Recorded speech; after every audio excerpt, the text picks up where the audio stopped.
They say silence is golden, but I've learned that silence can also be sharp, cutting in the way it carves space between people who once knew each other well. The lake house had been my sanctuary since I was a girl. Tucked between sloping pines and pressed against the edge of a mirror-still lake, it hadn't changed much in 30 years. The wood was darker now, the porch sagged a little, but it smelled the same, like damp earth and old books. I arrived in early June, 3 days after David and I agreed to separate. He was in Chicago. I was here. That's how we decided to do things. Clean, neat, emotionless. His lawyer had said something about cooling off periods and reflection. I didn't need a lawyer to tell me we had cooled off. We hadn't shared a bed in over a year. So I drove 4 hours north, packed a suitcase with linen shorts and old sweatshirts, and planned to spend the summer in solitude. No drama. Just quiet mornings, simple meals, and long walks by the water. But solitude didn't last long. It was 2 days into my retreat when the phone buzzed. I nearly ignored it, but the name on the screen gave me pause. Noah. David's son. My stepson, though the word never felt quite right. He was 24 now, 10 years old when I first met him, 13 when I helped him write his first high school paper, 15 when he slammed a door and told me I wasn't his real parent. Then 18 when he hugged me tighter than anyone else at his graduation. I hadn't heard much from him in the last year. He'd been busy living in Seattle trying to build something in tech, or music, or both. I never quite kept up. His message was simple. Hey. Can I come up to the lake for a bit? Just a few days. Need to clear my head. I stared at the screen for a long time before typing. Sure. When? He responded almost immediately. Driving now. Be there by tomorrow afternoon. He arrived at 3:17 the next day, his car coated in dust, the trunk filled with a guitar case, a duffel bag, and 3 bags of groceries. He looked older, broader. His jaw was tighter, the once boyish mess of curls trimmed down into something deliberate.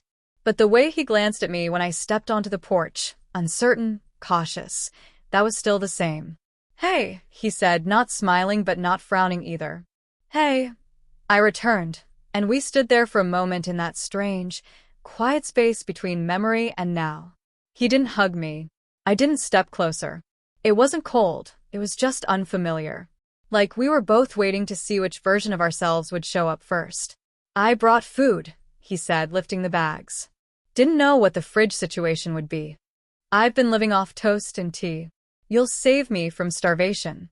A soft smile flickered at the corners of his mouth. Good. I've been doing enough starving for both of us.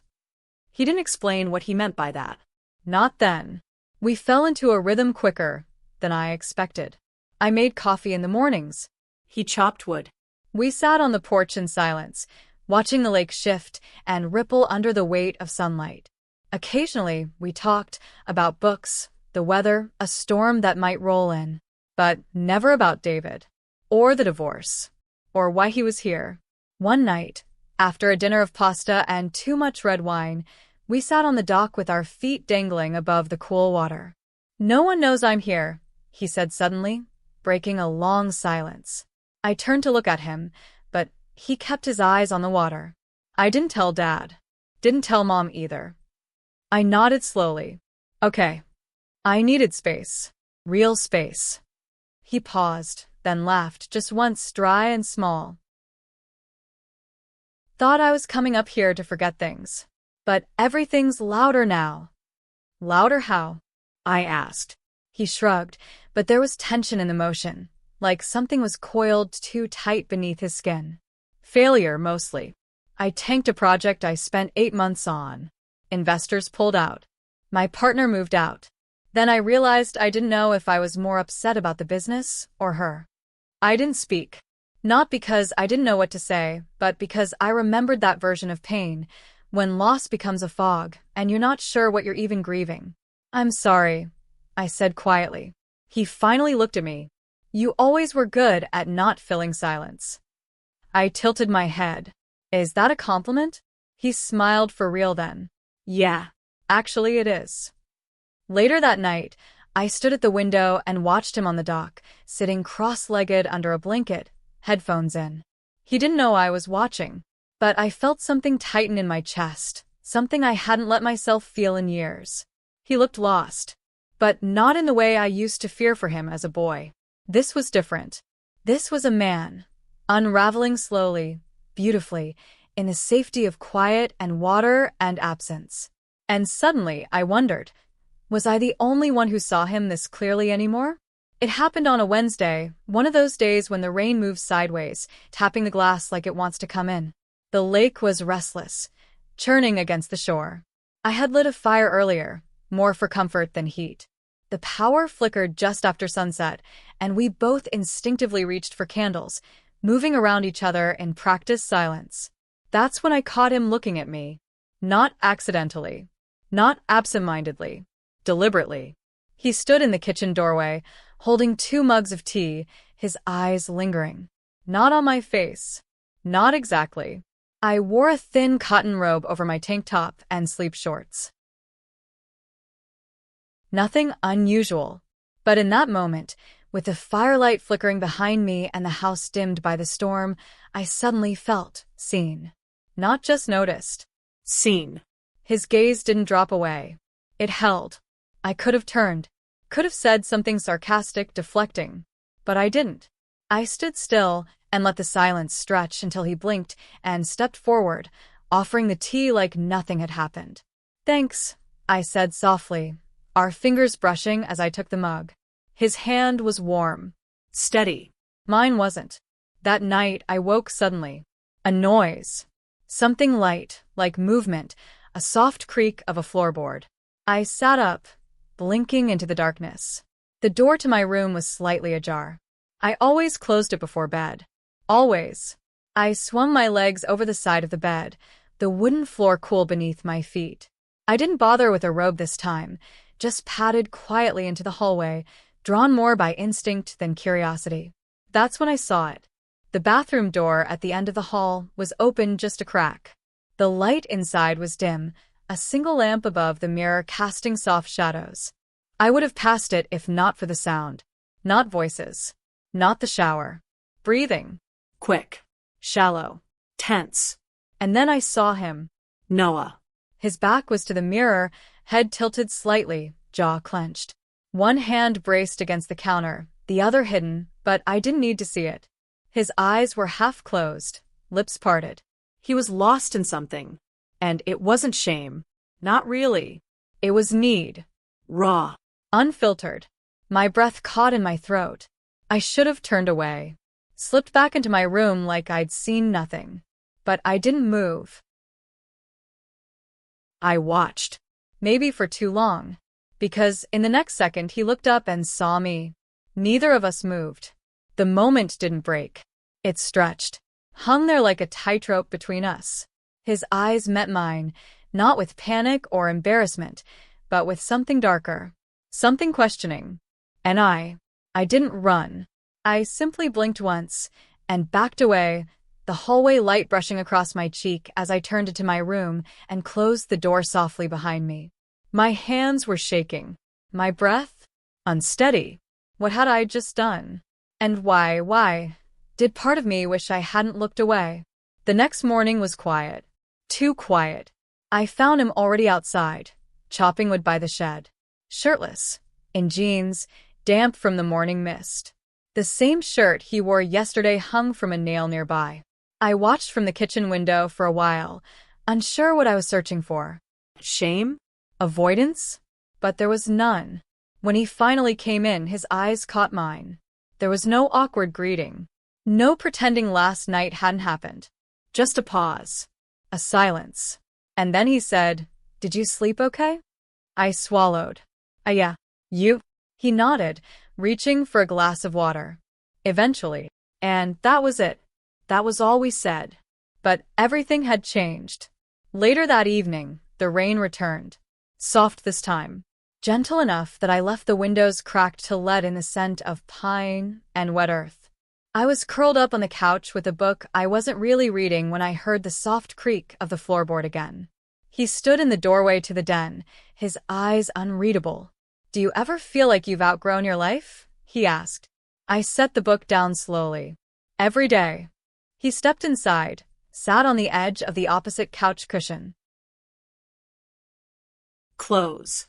Not touching, but close enough that I could feel the warmth radiating from him. I keep thinking about last night, he said, voice low. Not just the storm. Not just that. I didn't respond. I didn't mean for you to see that, he added after a pause. But I'm not sorry you did. I turned to face him then, my heart pounding in places I thought had gone quiet years ago. I didn't look away, I whispered, because I didn't want to. He exhaled slowly, his eyes locked on mine. I know. The sky was still the color of slate when I slipped out of bed the next morning. I didn't bother with coffee or a robe. The house was silent, the way I liked it.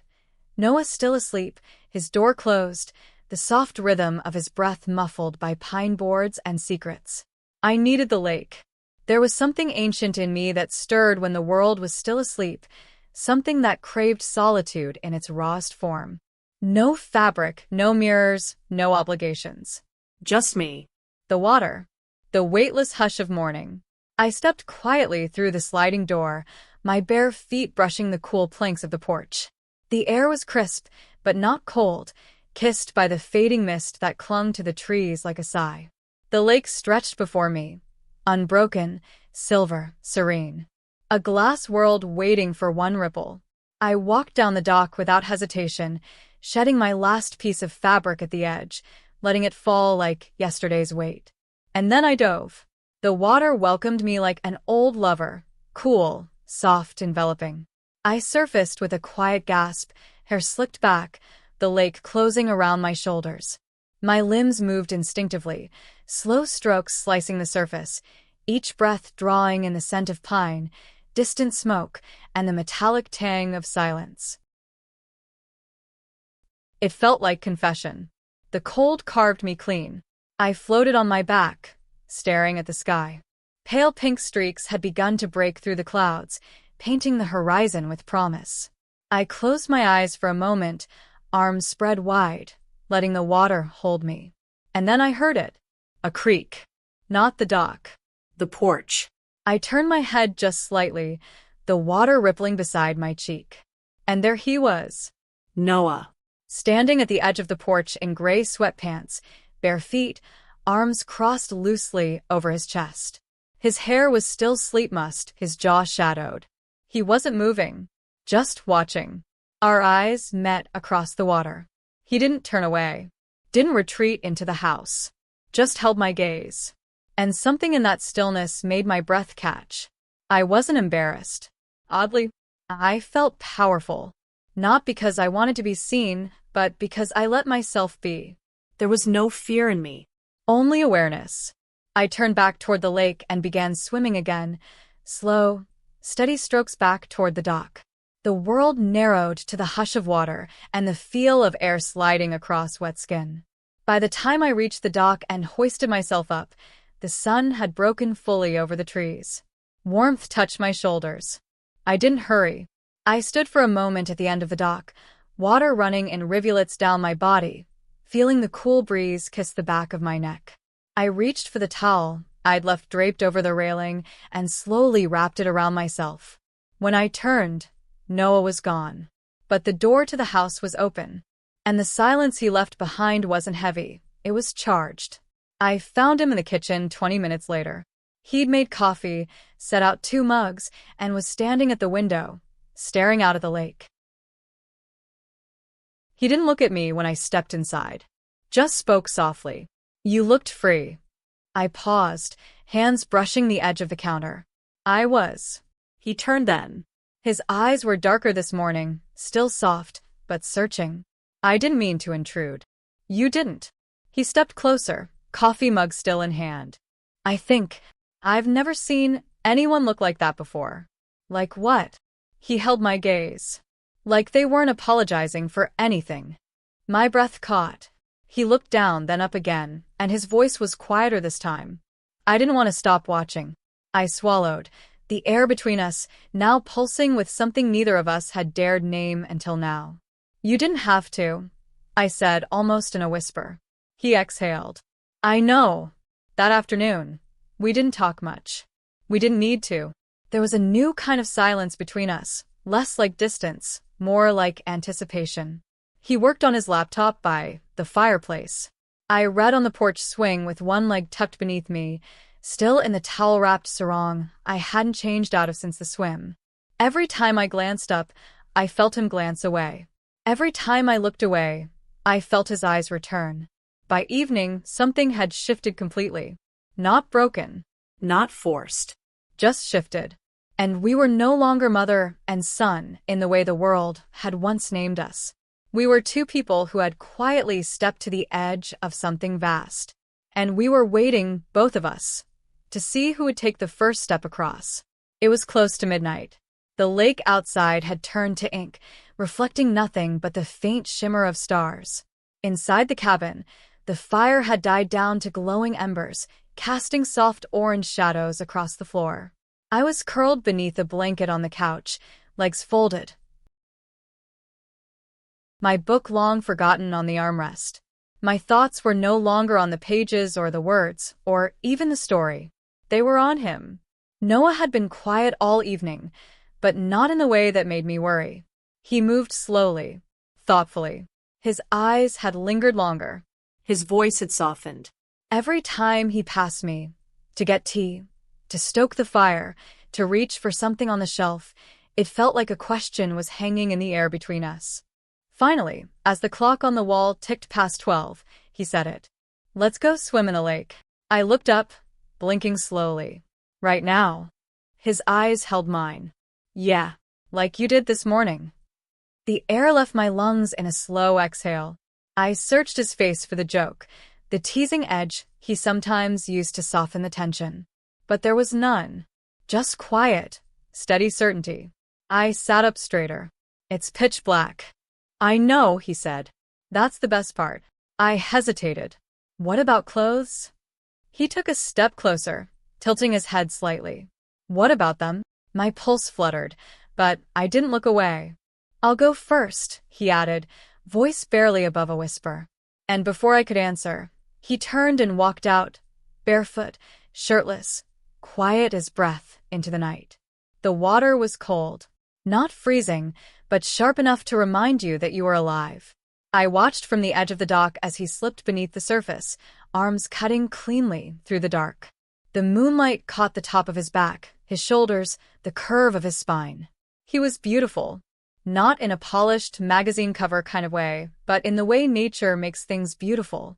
Quietly, unapologetically. He surfaced a few feet out, shaking the water from his hair.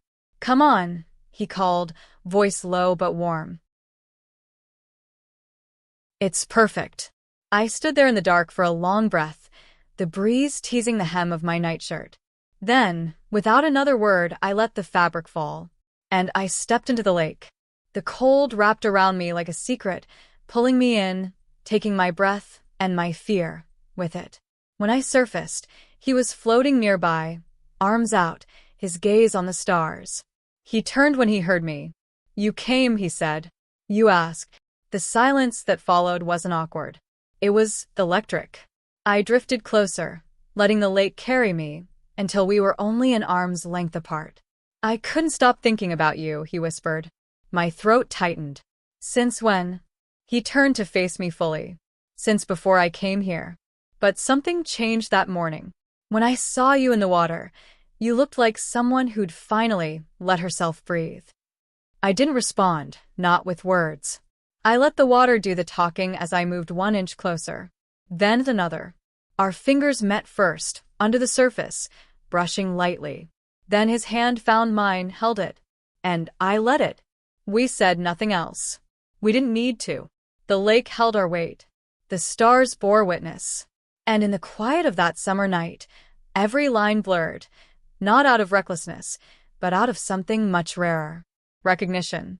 The lake was still around us, the surface broken only by the faint ripple of our bodies, drifting closer with every quiet breath. Noah's hand found mine again under the water, and this time, he didn't let go. His fingers tightened just slightly, not to hold me back, but to keep me there, as if afraid that even silence might break the spell. I was the one who moved next, just a half step in the water, our bodies barely touching. The air between us had vanished. Only the lake and the cool night sky and the quiet hum of something rising between us remained. He looked at me then. Really looked at me. And then, with a tenderness that felt years in the making, he leaned in and kissed me. It wasn't hesitant. It wasn't rushed. It was slow, deliberate, soaked in everything we hadn't dared say. The kind of kiss that leaves nothing in the dark, even when it's night. My hands lifted to his shoulders instinctively, and I melted into him, into the warmth of his mouth, the steadiness of his breath, the solid truth of his body pressing softly against mine in the water. I didn't want to leave. Not the lake. Not that moment. Not him. But then I felt his arms slide around me, strong, sure, and with no effort at all. He lifted me. Out of the water, into his chest, my legs wrapping around him instinctively, my hands gripping his shoulders as the water dripped from us both. He didn't say a word, didn't ask. He just carried me. Through the shallows. Up the dock. Across the dewy grass. Like I was weightless. Like I belonged there. The cabin door was still ajar, the fire inside down to a soft glow, flickering shadows dancing against the wooden walls. He pushed the door open with his foot and stepped inside, the hush of night following us in. The room was warm, but his skin was warmer. He set me down gently on the edge of the couch, water pooling at our feet, steam curling softly from our skin. His forehead rested against mine for just a second. A breath. A promise. And then the night swallowed everything else but us.